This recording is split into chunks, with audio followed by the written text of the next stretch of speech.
Thank you. It's not strong. It's just right. Now I know what you mean by there's too much caramel at the end of this. I'm still drinking mine. I need all the sugar I can get. Oh.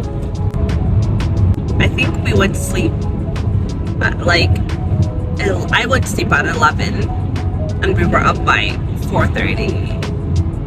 So it's gonna be a long day because we're driving back tonight too. So I think we're gonna leave Toronto, what time? Like 6, 7 inshallah. And then it's a 5-hour drive to make it back home.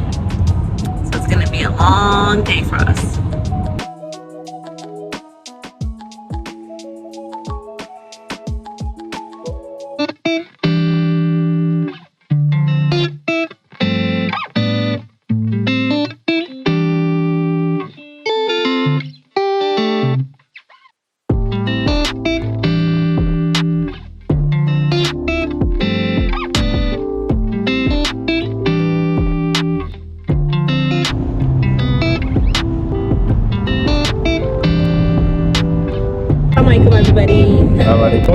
I asked, actually no, I wanted to ask Musa a question and he thought it was an interesting question. We wanted to put it on here for you guys to hear the answer to this question. So the question was, what are some things you hated as a kid that you want to avoid doing now as a parent? I personally do not want to, discipline my kids without giving them a chance to explain themselves of what happened, if they understood what they did, whether it's wrong or right, and have a conversation.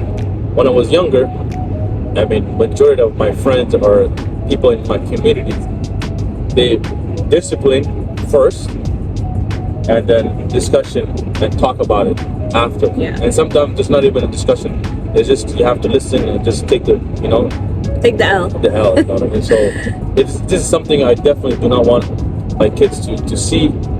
You don't want to repeat. I don't want that to repeat, and I don't want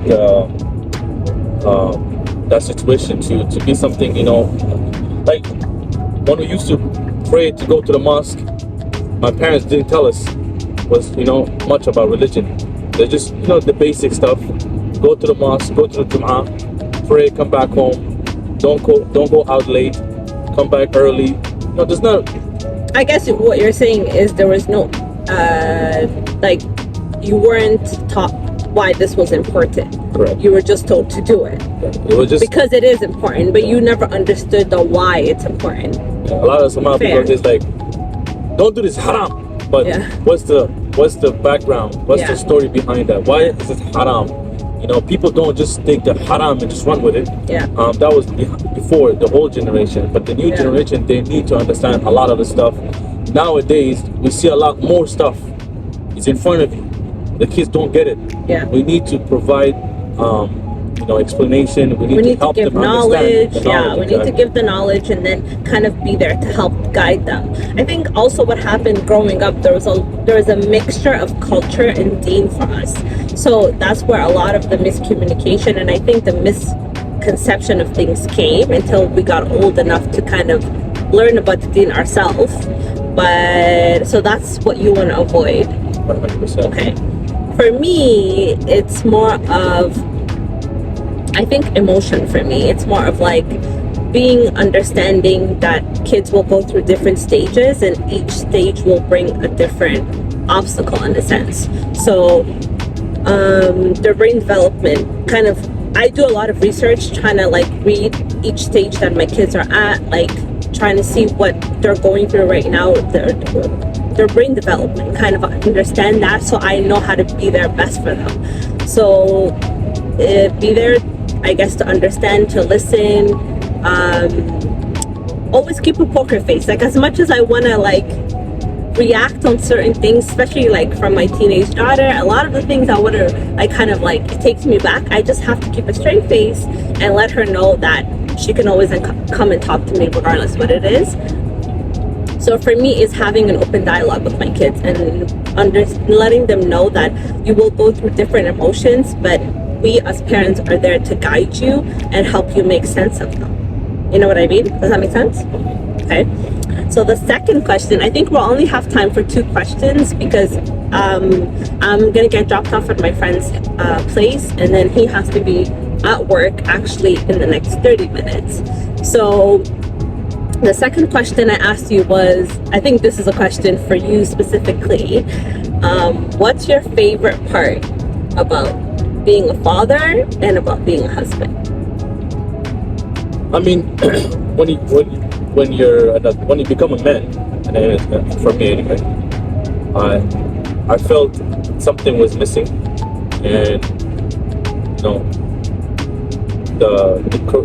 I mean, I'm not gonna say political correct, but the only thing that I feel like that would make sense to me is to have a family. And once I have a family, you know, I feel like I completed everything I needed to complete. And now what I need to do is pretty much everything I did wrong in my past, all the stuff, you know, let's just say lesson learned. I want to show that to my kids so that they don't have to go through and then try and err, you know. So having a family to me was the complete, all complete. Obviously, you know, learning about the deen, having the kids around, and also learning about the deen with them, showing them the path. So okay, currently, what's your favorite part about being a father and about being a husband? What's your favorite? Like, what do you look forward to the most? He doesn't like cheesy questions. I'm all about the cheesy questions. No, it's not a cheesy question. I don't know. Thinking about it, I don't have a one answer, but definitely it's the joy when you go home and you see your kids. The joy that they bring. You can be tired, you can be stressed. You see their face, and then all that stuff is, you know, gone. It's gone. Yeah, it's gone. Right now we're traveling to Toronto, and we call the kids. We called my daughter before she goes to school, and we called the other kids, my 2 sons. And the first thing they said, "Hello, Daddy." You know, it's just you know, the feeling that they're happy, they're not missing about anything. They're not missing anything. Yeah, alhamdulillah. And you know, they bring joy. To be honest, I don't know. I don't know. No, it's true. Yeah, I get what you mean. Like, I feel like they're your whole reason. And then when you see that all your hard work, like you working so hard to provide for them, pays off, is amazing. Alhamdulillah. Now, favorite part about being a husband? I get that. I don't know. Come on. I don't think husband and parent you can split. Oh, it does split. That's different. How? Because that's parenthood and this is marriage. Those are 2 completely different things. Like, yeah, it's all in under one thing. Of course, but the thing is, my job is to ensure that you're happy. Yeah. My job is to ensure that you're provided and you're not missing out on anything. I know sometimes you talk about, you know, you want to go back to once the kids grow up, you want to go back to work and you want to have a little bit of, you know, independence. Yeah. I get that point, but at the same time, I want to feel like I'm providing you everything that you need so that you don't have to think about the additional load, you know. But at the end of the day, my part is to make sure that my family is happy. You're happy, the kids are happy, alhamdulillah, all the other things will. That as a unit, we are all kind of getting everything that we need, you know? So, alhamdulillah. Okay, well, that's fair, good enough. I'll take it. I know you think all your questions are cheesy and you're looking for the punchline. No, I actually love questions that like kind of let you get into depth. Like, I like that. I like kind of knowing what you're thinking, what you're feeling. I'm all about that, right? Like I said, emotions. But yeah, that's just the type of questions I enjoy, because I feel like it lets us get to know each other on a little bit of a deeper level. Or maybe these are questions we haven't asked one another in a while, and now we get to ask each other those questions. That's it. So that's it. I will be vlogging the rest of the trip, inshallah. Bear with me and stay tuned. So hubby just dropped me off. He had to be in office today for a really big meeting. So we have lived here for 4 years. Well, he's always lived here, but I moved here when we first got married, and then as soon as COVID hit and he was able to get like a remote position with the same company, we like ran to Ottawa. I love Toronto, but I don't love Toronto at the same time. I hate how busy it gets. I just hate the traffic. There's always traffic, and the only thing I miss about the city is the halal food options. So I am so happy to not only see my friend, but to also be able to take advantage for a few hours of all the food options the city has to offer, and maybe even do a little bit of shopping. We'll see.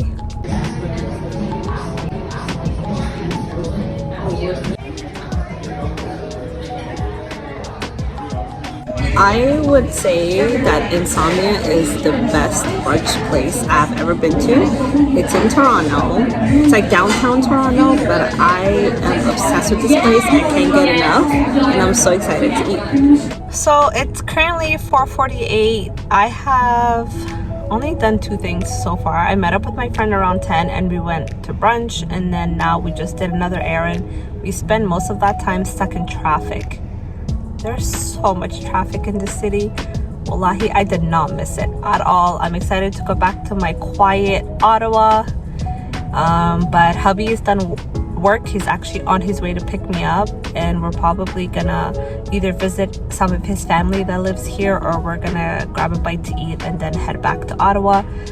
It's been a long day. I'm exhausted, as you can tell from my face probably. I'm gonna grab another coffee, and that should kind of keep me going. So the only thing I miss about about Toronto is the food and the weather. Like, winter doesn't feel like winter here. So it's been a nice day so far. So we've made it to Starbucks. I need this caffeine to survive in the city. Who finally came to pick me up. Did you miss Toronto? Not even a bit. I did not miss Toronto either. The traffic, everybody is running, is rushing. It's just, it's too busy. Aren't you glad we moved to Ottawa? Somewhat. We're gonna go grab food. Yes, I'm eating again. It's gonna be an amazing, juicy halal burger. Did you say I'm eating again? Yeah. What did you have? I had brunch. I had insomnia. Huh? I had insomnia. No. What? No. No, at 11. You thought I was gonna come to Toronto and not go to Insomnia? Getting from you. You wouldn't want to go there. Place. Line up all the way back, all the way in the back of the building. There were no lineup today. Eggs. I didn't tell you about it because I knew you would just hate, like you're doing now. It's not hate. You just overrated. I love it.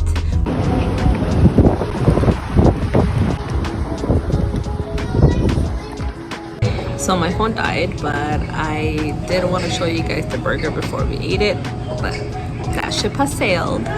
You tired? So we're waiting for Mustafa's sister to come with her kids so we can quickly say hi and then grab a few things and hit the road back to Ottawa. Okay, so we're about to hit the road. We just finished seeing my sister-in-law and her kids. As a parent, if you're a parent, you understand this. You can't really travel without coming back with some goodies for your kids. Goodies, that's what I meant to say. But I just bought these for the boys. Kids are obsessed with Paw Patrol, and everything has to be identical because I'm so over them fighting over everything. And then I bought this for Aisha, which is like clip-on nails that she could use. All in all, a very successful trip, alhamdulillah. I'm just excited to go home, get in my bed, and hug my babies. It's really hard for me to be away from them for too long, but organic toothbrushes that we can only find in Toronto, so we stocked up. I think this will last us a month or two.